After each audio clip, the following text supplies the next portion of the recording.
그래서 관로가 있었는데 우리가 읽고 있는 이 성경은 번역 성경입니다. 그리고 원래 원문 성경 처음 쓰여졌던 성경은 없고 대부분 이제 필사되어져서 이제 보관을 해놓았던 것 중에서 가장 오래된 성경부터가 정경으로 인정을 받습니다. 그래서 관로에 있는 것들은 우리가 읽고 있는 거는 이제 정경에 우리 흔히 말해서 가장 오래된 성경에 있던 내용들이고, 그리고 관로 부분은 다른 번역 본에 있는 내용을 관로 안에 넣는 겁니다. 그리고 없음이라고 하는 건 그것조차도 구할 수가 없는 것, 내지는 우리가 성경은 기본적으로 이제 66권의 정경이 있고, 그 다음에 천주교에서 보는 그 11권의 책이 더 있습니다. 이거를 외경이라고 합니다. 그리고 외경이라고 거기도 들지 못하는 그 당시에 쓰여졌던 책들을 가경이라고 이야기하고, 그 다음에 완전히 소설과 같은 책들이 있습니다. 이걸 그 위경이라고 이야기합니다. 그러니까 이제 성경을 공부하거나 이렇게 하시는 분들이 책들을 다 읽고, 뭐 저도 그 위경까지는 보는데 전체를 다 볼 수는 없고, 그래서 참고하도록 이렇게 관로가 있는 겁니다. 그래서 여기 성경이 기록될 정도면 그 신학자들이 요거는 정경으로 보는 게 맞다라고 하는 그런 관점에서 넣은 거기 때문에 다음부터 관로는 꼭 읽어주시기를 부탁드리겠습니다. 자, 본문으로 다시 들어가 보겠습니다. 십자가라고 하는 것은 그 우리가 잘 알고 있는 것처럼 처형 방법 중에 하나의 형벌이죠. 사람을 오랫동안 천천히 고통스럽게 죽이는 가장 효과적인 방법이 이 십자가형입니다. 십자가형은 너무 잔인하기 때문에 로마 사람들, 즉 로마 시민권이 있는 사람들에게는 행해지지 않는 그런 형벌입니다. 이 십자가형은 대부분 가장 잔혹한 그런 범죄를 저질렀던 죄인이나 아니면 혁명을 일으켰던 반역죄를 지은 사람들에게 지어지는 형벌이 바로 이 십자가형이라고 말할 수가 있는 것이죠. 로마 총독으로부터 사형 결정을 받아냈던 예수님의 원수들, 당시의 종교 지도자들이라고 말하고 군중이라고 말할 수 있는 이들이 예수님을 십자가에 못 박도록 요구했습니다. 그래서 예수님께서는 그 재판 받으시는 과정 속에서 침묵하시고 십자가를 묵묵히 지셨습니다.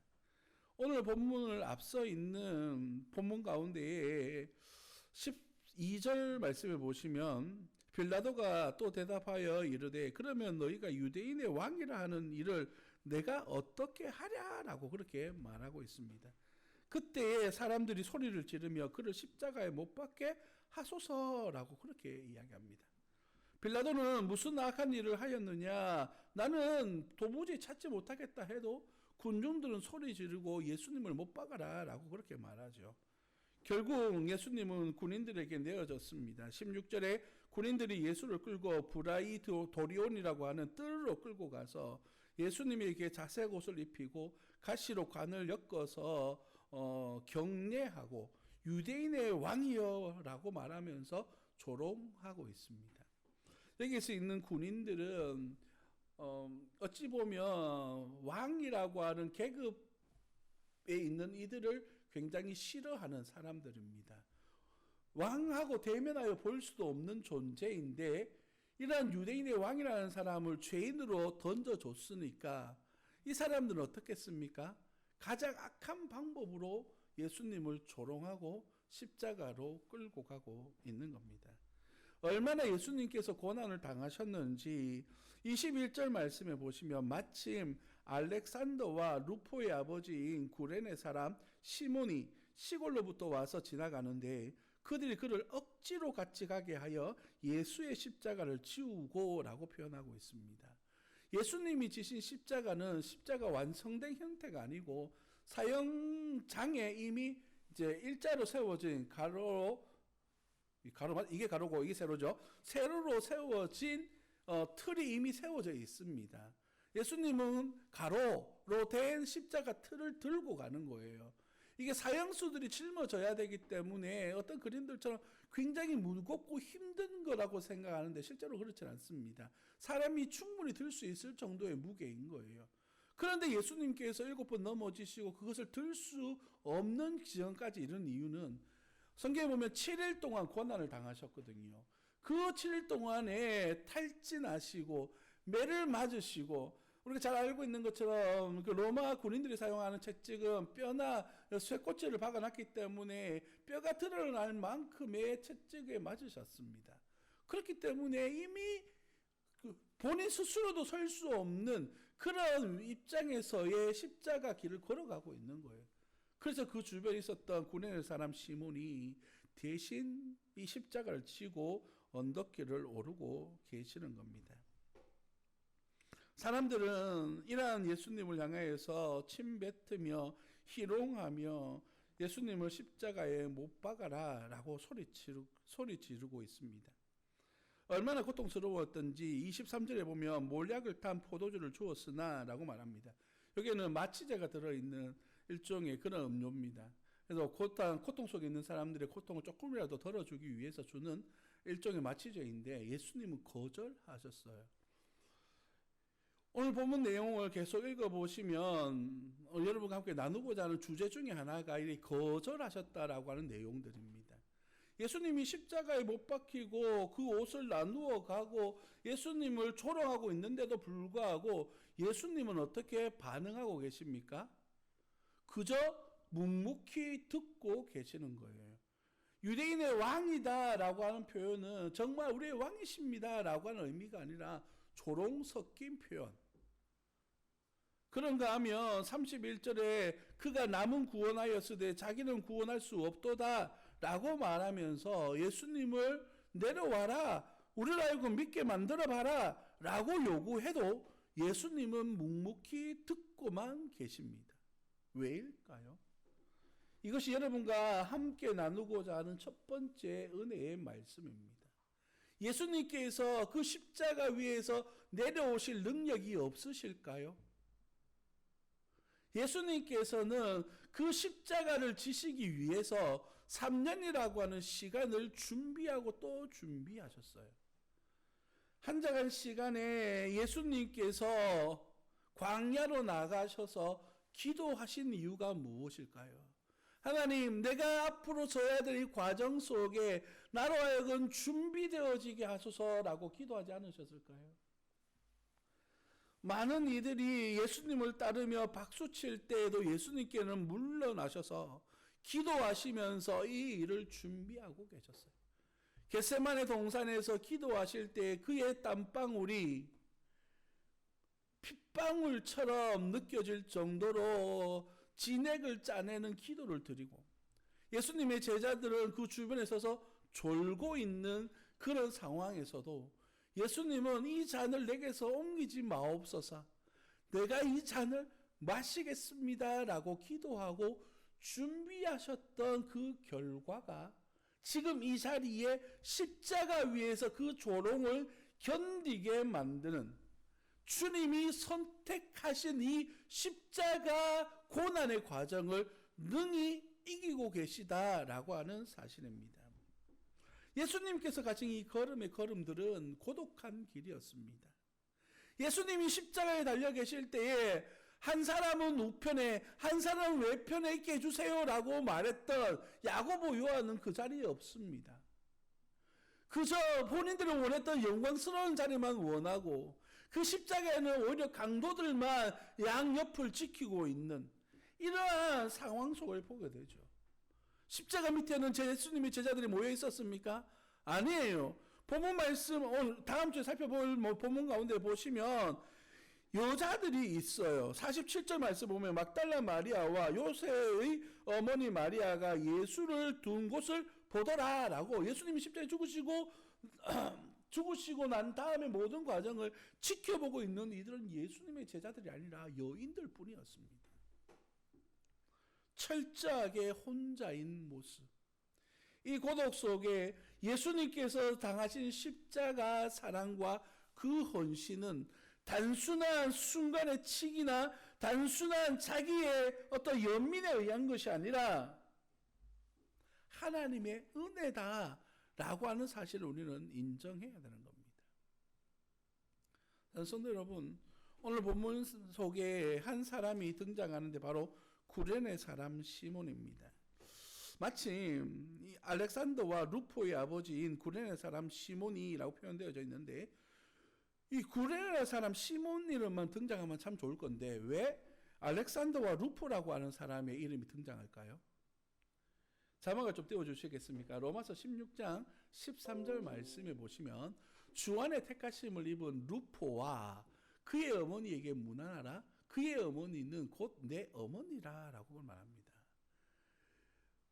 대부분의 성경학자들은 오늘 본문 말씀에 등장하는 이 알렉산더와 루포는 당시 초대교회의 지도자들이었을 것이다 라고 인모와 이야기합니다.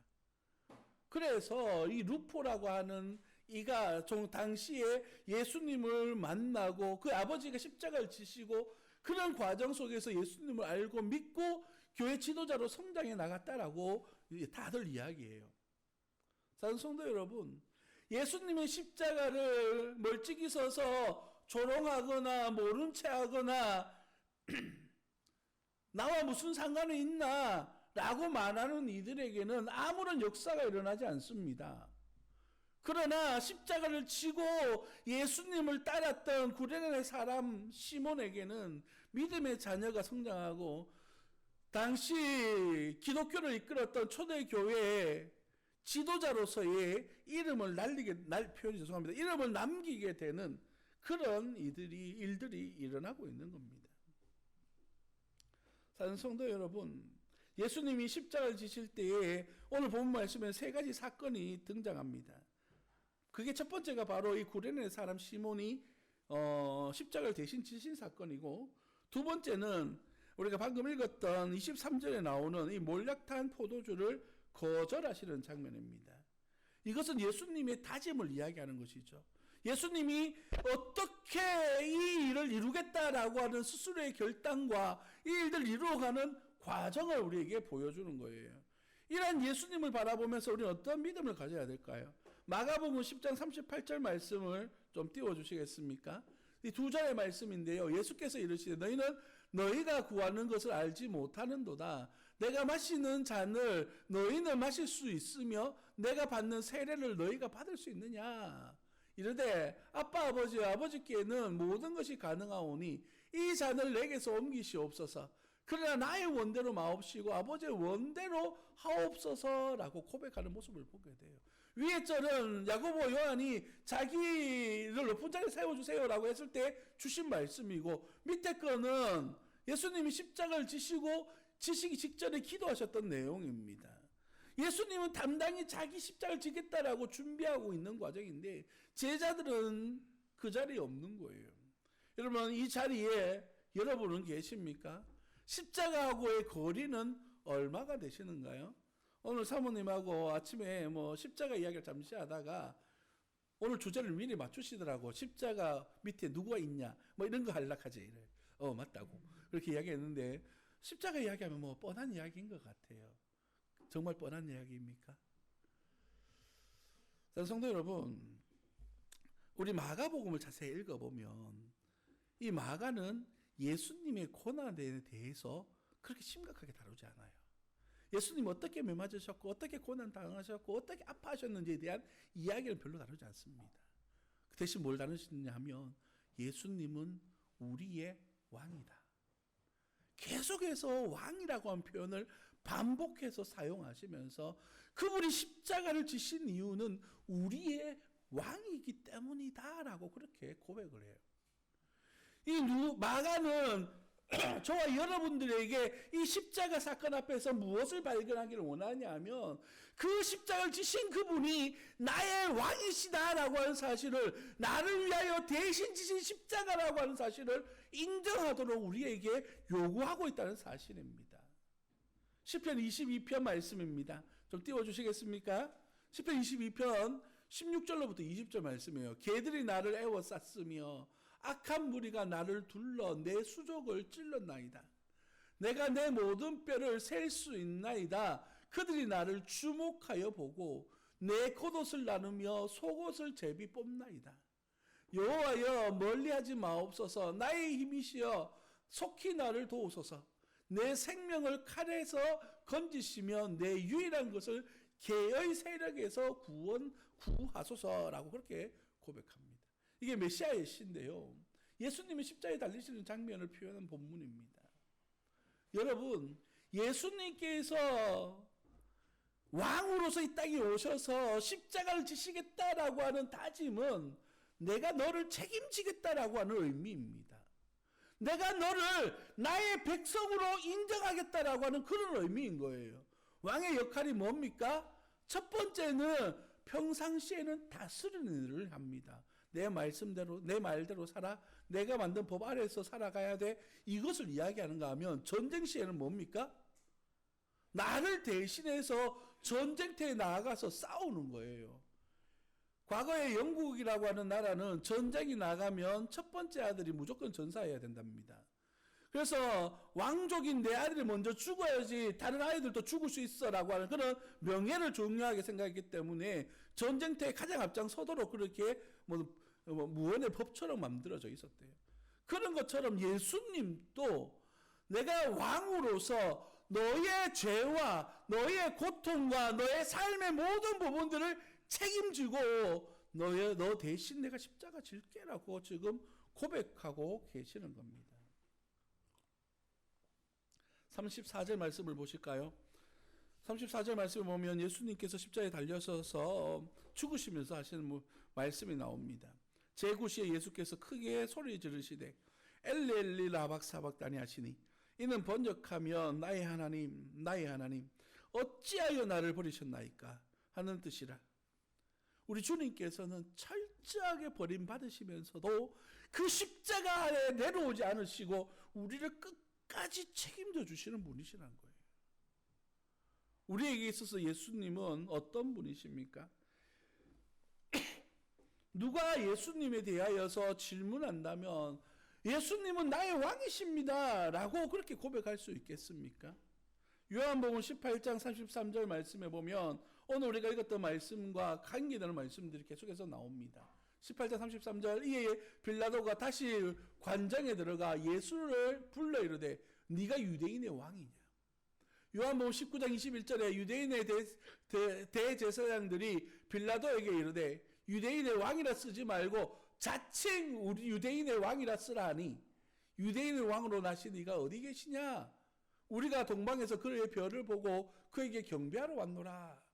차라리 이방인들이 예수님을 왕으로 인정하고 있는데 정작 자기를 위해 희생하시는 예수님을 유대인은 자칭 왕이라고 이야기해라 라고 그렇게 말하고 있어요. 여러분, 제가 왜 반복해서 이 말씀을 계속 이야기하는 것일까요? 정말 우리의 왕으로 인정하고 있습니까? 그렇게 믿고 그렇게 순종하고 내 인생에 있어서 내 삶의 중요한 부분들 속에서 우리 주님을 인정하고 계시는가요? 예수님의 죽으심만 생각하지 말고 그 죽으심의 의미와 목적, 나를 위하여 대신 지신 십자가의 의미가 무엇인지를 알고 인정한다면 우리는 그 말씀 안에서 내 삶을 돌아보고 내가 주님 앞에 충성스러운 일꾼으로 세워져 나아가는 그러한 믿음의 자녀들이 되시기를 예수님 이름으로 축복합니다. 말씀을 마무리하려고 합니다. 마가복음 10장 45절 말씀에 보면 우리에게 이렇게 말씀하십니다. 인자가 온 것은 섬김을 받으려 함이 아니라 도리어 섬기려 하고 자기 목숨을 많은 사람의 대속물로 주려 함이라 라고 말합니다. 우리 주님께서 이 땅에 오셔서 전적으로 헌신하여 주셨어요. 그를 믿는 저와 여러분들은 이 예수 그리스도를 왕으로 인정하고 그분 앞에 내 삶으로 헌신하고 그분의 이름을 기쁘시게 하기 위한 우리의 헌신이 드러나고 있습니까?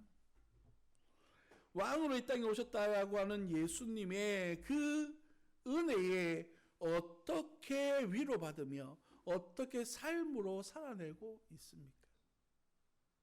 오늘 우리에게 주시는 이 교훈의 말씀은 그저 1년에 한 번씩 지나가는 고난주간, 그저 한 번씩 지나가는 부활절의 행사로 이해하기보다 나를 위하여 십자가를 지신 주님을 깊이 묵상하고 부활의 영광의 아침에 그 은혜의 감격이 내 안에서 살아 역사하도록 우리는 한 주간 한 시간 우리 주님 앞에 십자가의 의미를 되새길 수 있는 그러한 은혜가 있기를 예수님 이름으로 축복합니다. 오늘 예수님께서 십자가로 가는 과정 속에 그저 구레네 사람 시몬 외에는 예수님 곁을 지키지 않습니다. 그러나 39절 말씀을 보시면 예수를 향하여 섰던 백부장이 그에게 그렇게 숨지심을 보고 이르되 이 사람은 진실로 하나님의 아들이었도다 라고 고백하는 모습을 보게 됩니다.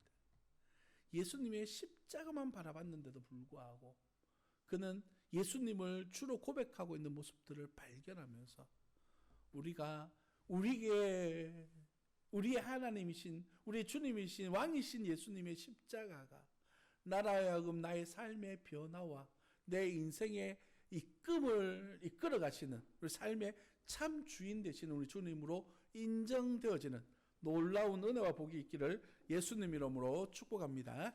기도하겠습니다.